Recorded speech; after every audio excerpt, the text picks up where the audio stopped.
Hello everyone. आज हम लोग टीसीए एंड एसएसआरआई के बारे में पढ़ेंगे। तो यहाँ पे देखते हैं टीसीए ट्राइसाइक्लिक एंटी डिप्रेसेंट। ये ड्रग क्या करेगा?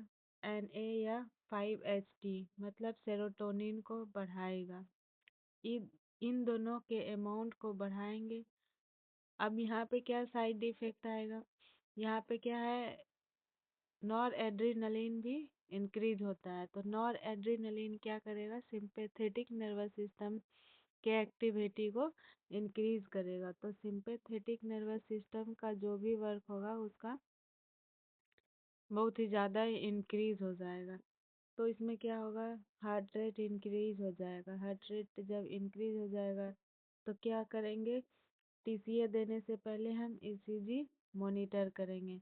और इसको किस में नहीं देंगे? जिसमें एरिदमिया होगा उसमें नहीं देंगे, और ओल्ड एज में नहीं देंगे टीसीए को, क्योंकि ओल्ड एज में क्या होता है, हार्ट के मसल्स जो हैं वो धीरे धीरे वर्क करते हैं।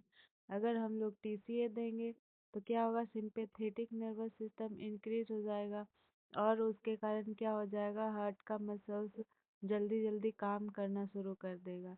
तो इसमें क्या हो जाएगा? ओल्ड पर्सन में क्या हो जाएगा? हार्ट का प्रॉब्लम होने का चांस हो सकता है। इसीलिए हम लोग ओल्ड एज में टीसीए नहीं देंगे। और इससे इसके कारण क्या होगा? पोस्ट यूरल हाइपोटेंशन होगा। क्यों होगा? क्योंकि हार्ट रेट इंक्रीज होगा। तो क्या होता है, कार्डियक आउटपुट जो है वो क्या हो जाएगा? डिक्रीज होगा। क्यों होगा? क्योंकि कार्डियक आउटपुट क्या होता है? Heart rate into stroke volume. Stroke volume हो गया। तो यहाँ पे क्या हो गया? हार्ट रेट तो इंक्रीज हो रहा है, लेकिन स्ट्रोक वॉल्यूम क्या हो जाएगा? इंक्रीज हो जाएगा।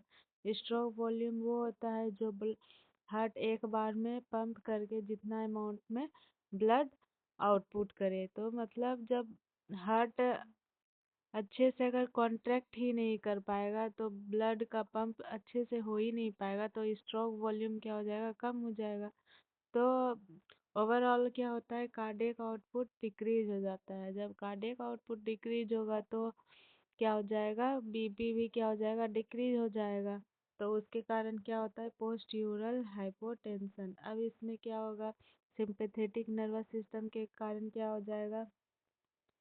यूरिनरी ब्लैडर का मसल्स जो है वो रिलैक्स रहेगा, तो उसके कारण यूरिनरी रिटेंशन होता है। और एक डिजीज है बिनाइन प्रोस्टेट हाइपरप्लेजिया BPH। इसमें ऑलरेडी बिना यूरिनरी रिटेंशन का प्रॉब्लम रहता है। इसीलिए हम बिनाइन प्रोस्टेट हाइपरप्लेजिया में कभी भी टीसीए ड्रग्स को नहीं देते हैं। तो इसमें क्या हो जाएगा? सलाइवा जब डिक्रीज हो जाएगा तो इसमें क्या हो जाएगा? ड्राई माउथ हो जाएगा या डायलेट पिपुल्स हो जाएगा। और जब डायलेट पिपुल हो जाएगा तो इसको कब नहीं देंगे? ग्लूकोमा में कभी नहीं देंगे। अब देखते हैं यहाँ पे एग्जाम्पल बोल देखते हैं टीसीए का। इसको एक निमोनिक से याद रखेंगे, एंडी छोरी। ठीक है। A for amitriptyline not triptyline. D for desipramine. I for imipramine. Imipramine क्या करता है? हार्ट रेट को इंक्रीज करेगा। वो बहुत ही ज़्यादा मतलब हार्ट रेट को इंक्रीज करता है इमिपिरामिन। इसीलिए इमिपिरामिन देने से पहले हम ईसीजी मतलब करवाते हैं। और क्लोरी क्लोमीप्रामिन ड्रग ऑफ चॉइस किसके लिए यूज़ करते हैं? और सीडी में भी क्लोमीप्रामिन का यूज़ करते हैं। और टीसीए साइकिल का साइड इफ़ेक्ट क्या होता है? सीडेशन, मतलब ये नींद को लाता है। तो इसीलिए हम इसको कब देंगे? नाइट में देंगे, ताकि ये सीडेशन काउज करे भी तो मतलब बंदा सोता रहे। और ये जितना भी है टीसीए साइकिल, उसका नेचर क्या होता है? एसिडिक होता है। जब भी हम टीसीए, ये जितने टीसी हैं उसको अगर अधिक अमाउंट में ले लेंगे तो ब्लड में क्या हो जाएगा? एसिडिटी हो जाएगा। एसिडिटी होने के कारण उसका टॉक्सिसिटी होगा। टॉक्सिसिटी होने के कारण क्या हो जाएगा? उस ड्रग का मेटाबॉलिक एसिडोसिस हो जाएगा। मेटाबॉलिक एसिडोसिस होगा तो हम उसमें एंटीडोट क्या देंगे? Sodium bicarbonate.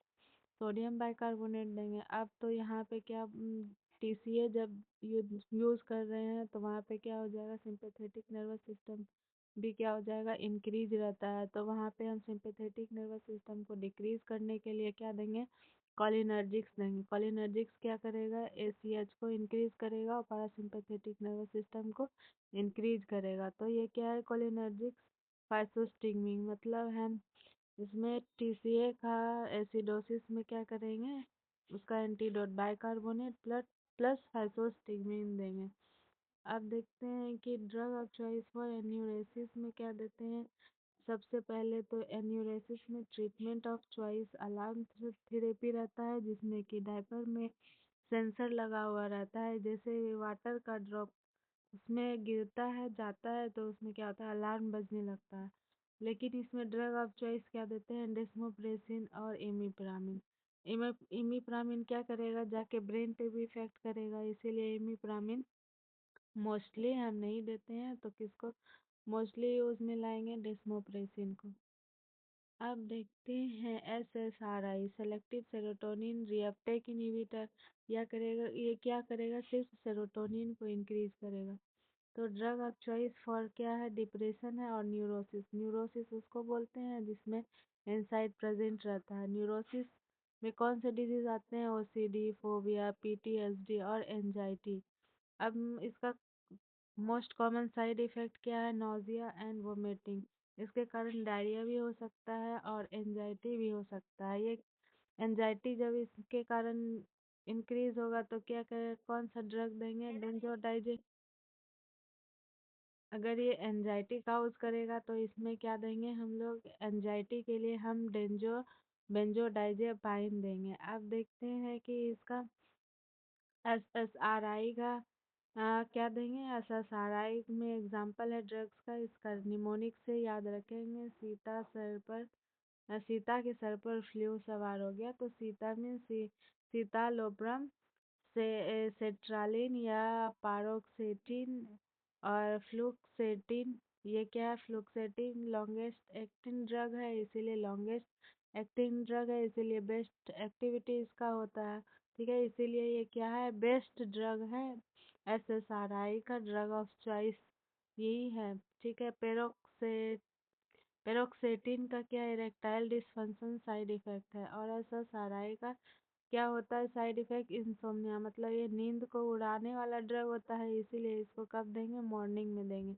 अगर हम लोग क्या करते हैं, कभी भी क्या नहीं देंगे, टीसीए और एसएसआरआई को टुगेदर नहीं देंगे। क्यों, क्योंकि इसमें जो है टीसीए में तो एनए प्लस 5 HT भी इंक्रीज होता है और एसएसआरआई भी 5 HT को इंक्रीज करेगा। तो क्या हो जाएगा, इसके कारण सेरोटोनिन स्ट्रॉम हो जाएगा या फिर सेरोटोनिन सिंड्रोम होता है। तो इसमें हम निमोनिक से याद रखेंगे, सीरो सी, S for seizure, E for eye movement, R for rigidity या restlessness, O for orthostatic hypotension. तो ये सेरोटोनिन स्टॉर्म में सेरो सिंड्रोम आता है। ठीक है, सेरो से निमोनिक से हम याद रख सकते हैं। Antidepressant, take 3 to anti depression, जो भी एंटी डिप्रेसेंट है वो take 2 to 3 weeks to show effect, मतलब एंटी डिप्रेसेंट अपना काम वर्क दिखाने में 2 से 3 हफ्ता लगाते हैं उसका असर आने में। एंटी डिप्रेसेंट का कोई भी एंटी डिप्रेसेंट एसएसआर आए तो उसका इफेक्ट 2 से 3 हफ्ते बाद देते हैं, दिखता है। और anti depression are not given in pregnancy, क्योंकि एंटी डिप्रेशन जो भी है वो जो है टेराटोनिक ड्रग्स होते हैं, इसीलिए इसको प्रेगनेंसी में नहीं देते हैं। अब देखते हैं हीट एंड रन ड्रग्स किसको बोलते हैं, long term effect of drug but not detect in blood. ऐसा मतलब ड्रग जो कि मतलब इफेक्ट तो दिखाता है लेकिन उसका क्या होता है कि ब्लड में उसका डिटेक्शन नहीं होता है लेबोरेटरी में, उसी को बोलते हैं हीट एंड रन ड्रग। उसका एग्जांपल है OMA, ओमा निमोनिक से याद रख सकते हैं। ओ फिर O for omeprazole, M for MAO inhibitor, A for aspirin. Thank